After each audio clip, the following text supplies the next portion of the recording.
eh, tim penyidik memperlihatkan ijazah Jokowi. Tapi kita hanya melihat dari jauh aja, tidak boleh meraba, tidak boleh apa gitu, menerawang apa itu tidak boleh, hanya meraba, hanya lihat dari jauh aja. Oh iya, ini asli, ini gitu.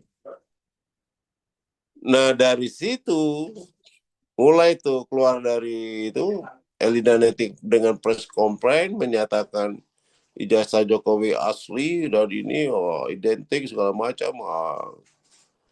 Nah di situ udah mulai.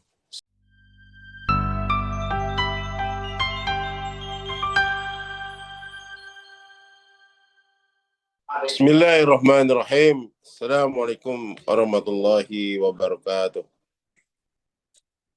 Salam sejahtera buat kita semua.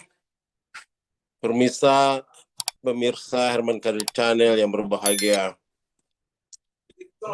Pada hari ini uh, saya diminta komen tentang masalah Egy Sujana ya, yang akhir-akhir ini viral di sosmed. Saya sebenarnya bersahabat dengan Bang Egy ini udah lama, sejak kami di Cilosari dulu, Cilosari 17 ya, sama HMI Cabang Jakarta. Beliau ketua bidang aparat waktu itu, saya pejabat pernah jadi ketua rayon Rawamangun Kayu di waktu itu. Saya juga tidak menyangka ya, artinya memang Bang Egy ini dari dulu militan ya. Kalau dalam perjuangan itu dia militan orangnya. Ya. Sangat militan. Artinya tahu-tahu kenapa dia berubah seperti ini gitu loh. Nah, saya juga pernah satu tim dengan beliau di tim Anies ya, tim Anies, tim advokasi Anies Rashid Baswedan dan Muhaimin pada waktu itu juga pernah eh, satu tim, dan artinya tiga satu tim ini memang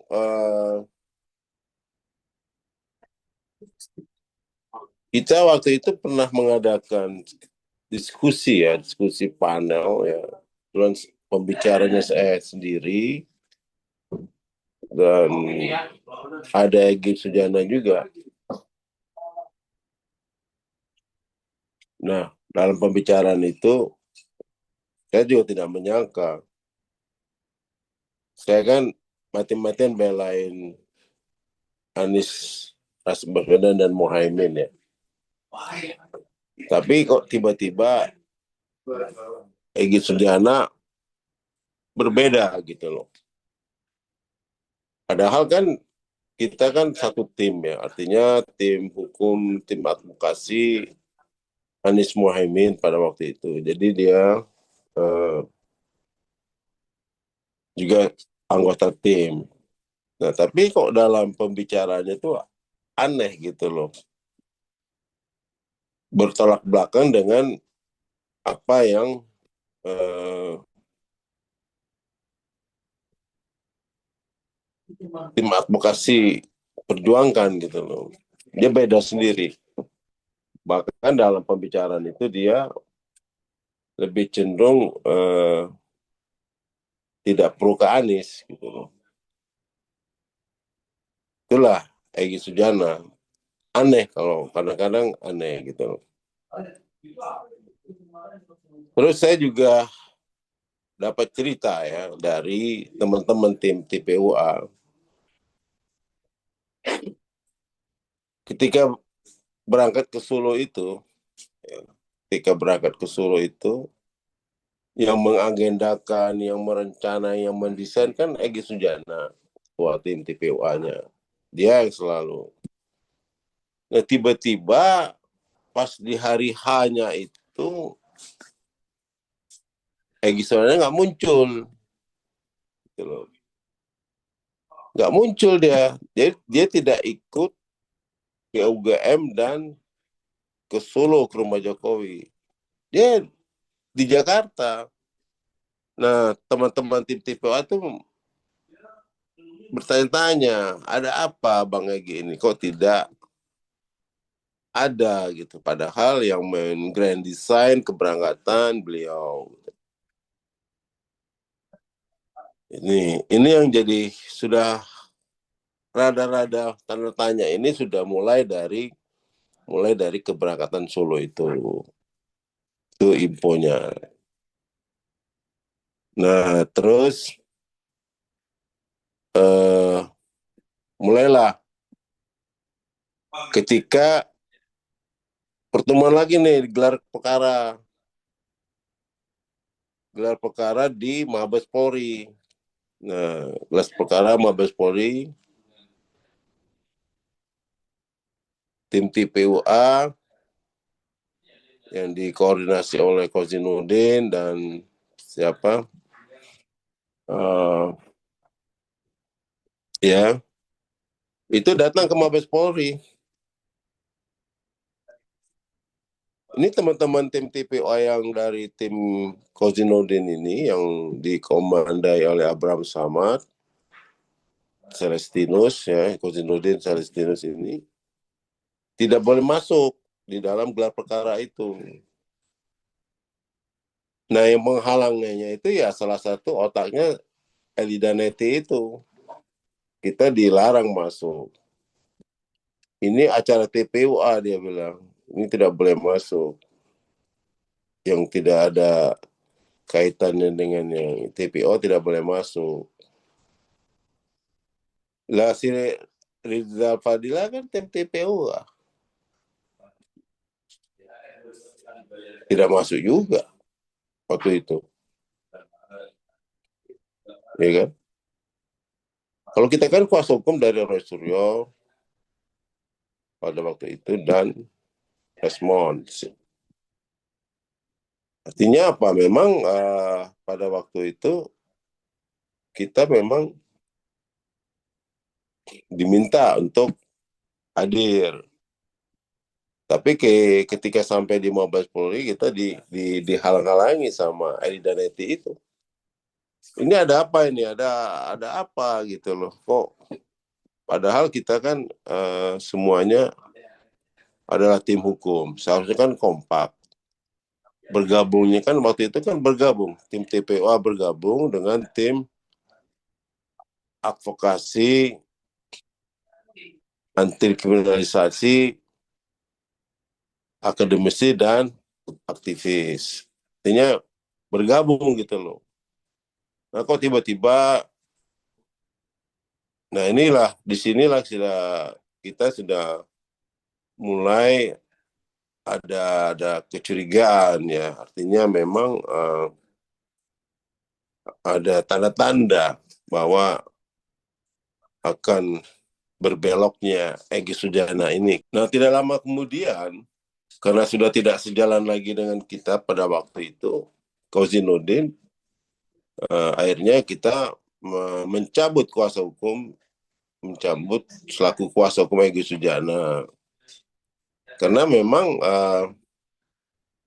dari situ sudah tidak sejalan gitu loh. Egy mau jalan sendiri. Artinya dia tidak mau bersama-sama kita lagi gitu loh. Artinya dia punya gaya sendiri dan punya rencana sendiri pada waktu itu. Akhirnya sama kita ya tim TPU, tim advokasi anti kriminalisasi akademisi dan aktivis ini ya mencabut kuasa hukumnya saudara Egy Sujana. Nah, kita pecat lah, istilah kasar itu kita pecat lagi gitu. Karena sudah tidak sejalan, dari situ sudah tidak sejalan gitu. Dia maunya gaya sendiri, model sendiri, dan mau jalan sendiri, tidak kompak, tidak bisa diajak satu pemikiran gitu loh dalam perjuangan itu. Nah di situ dari situ mulailah Egy mulai LED dan tim hukumnya dia mulai menyerang tim kita gitu selaku tim advokasi anti kriminalisasi eh, akademisi dan aktivis ini diserang sama Egy dan Elida Neti sudah mulai dan ada mau menyerang itu sudah mulai gitu loh. Ini gejala-gejala udah kelihatan. Nah terakhir yang saya amati ketika eh, apa ada pertemuan gelar perkara di Polda Metro.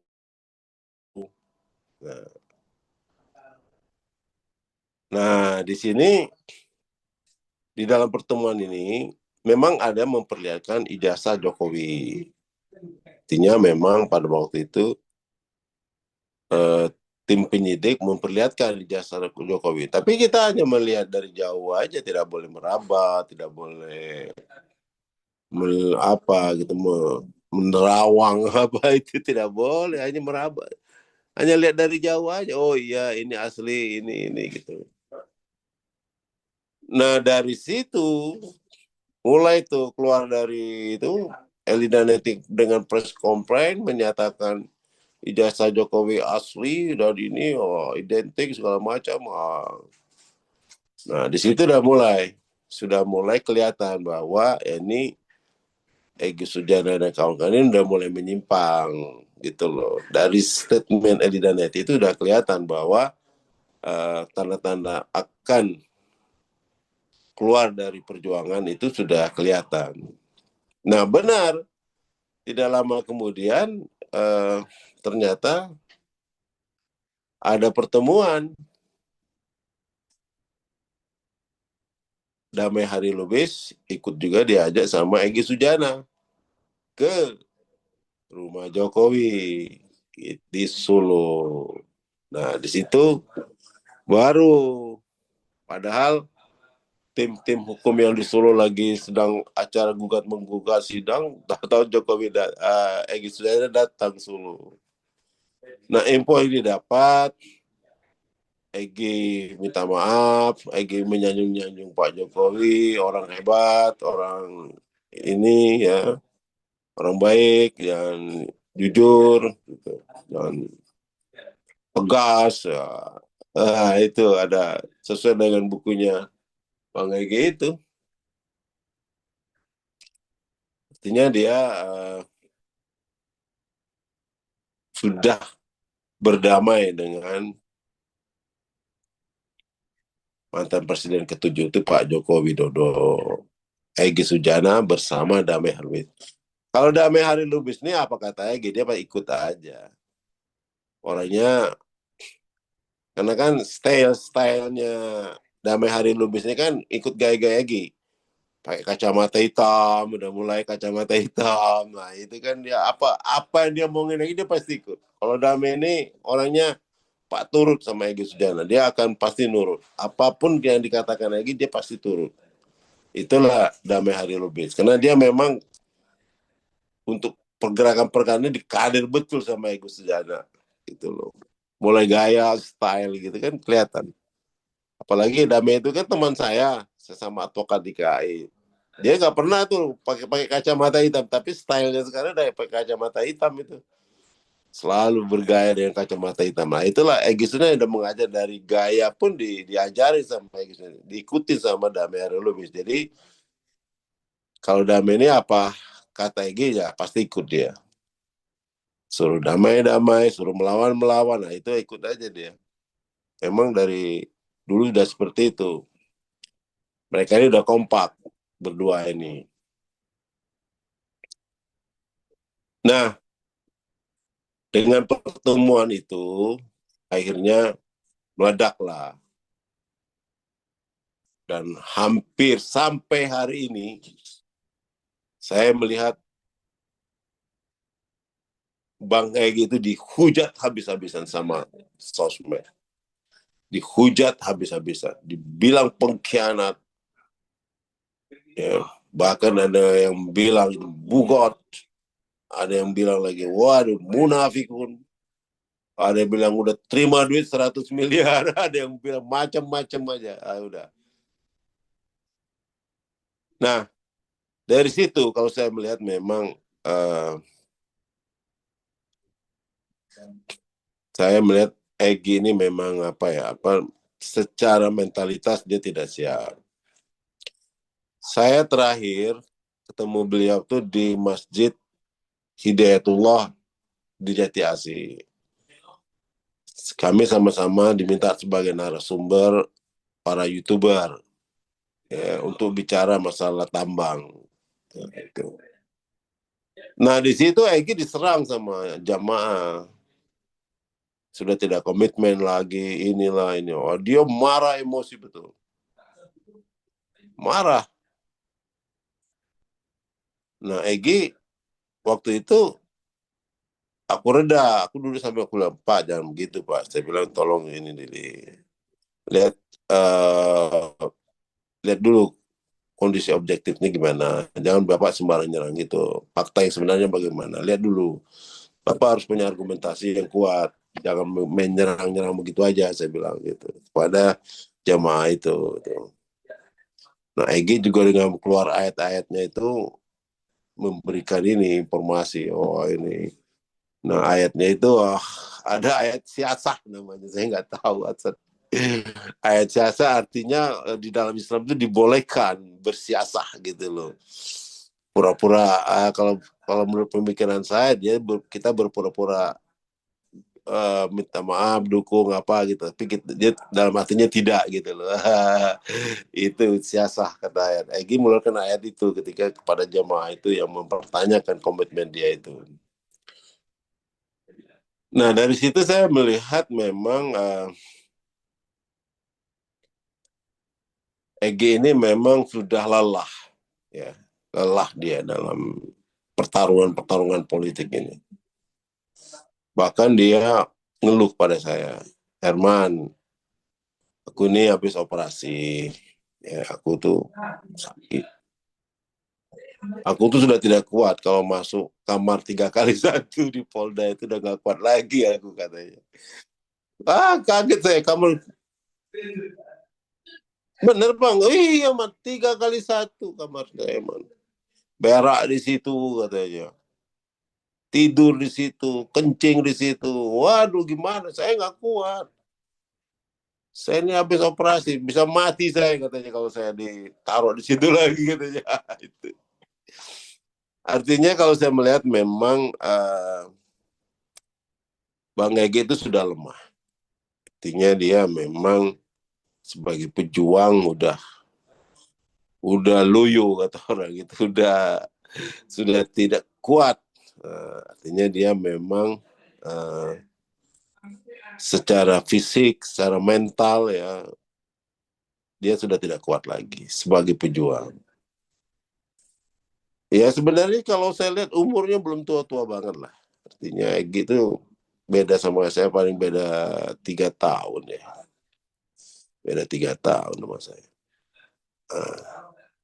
Cuman dia ini ya itu tadi saya bilang tadi mungkin ya ini mungkin analisa saya faktor sakitnya itu dia.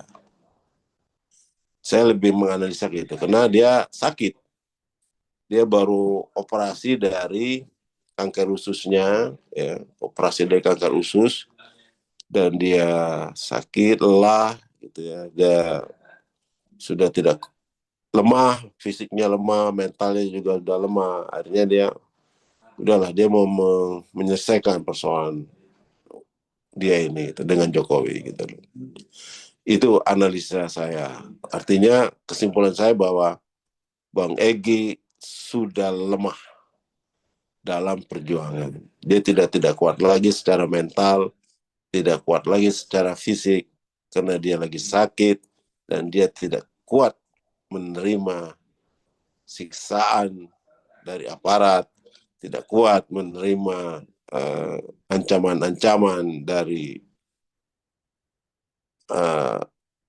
Ya, sosial media itu dia udah lemah sekali. Artinya dia secara mental sudah tidak kuat untuk berjuang dalam menegakkan kebenaran ini. Demikianlah kesimpulan saya bahwa analisa saya dengan uh, Herman Kadicara pada hari ini karena memang Egy Sujana sudah tidak kuat dalam menghadapi tekanan psikologis dari Jokowi ini dan tidak kuat dia. Karena alasan pertama jelas karena dia sakit baru habis operasi kanker ususnya itu ya. Kemungkinan besar juga bisa jadi karena dia ingin minta cekal ke luar negeri itu dicabut dan dia bisa berobat kembali. Karena dia ada operasinya di Penang di Malaysia.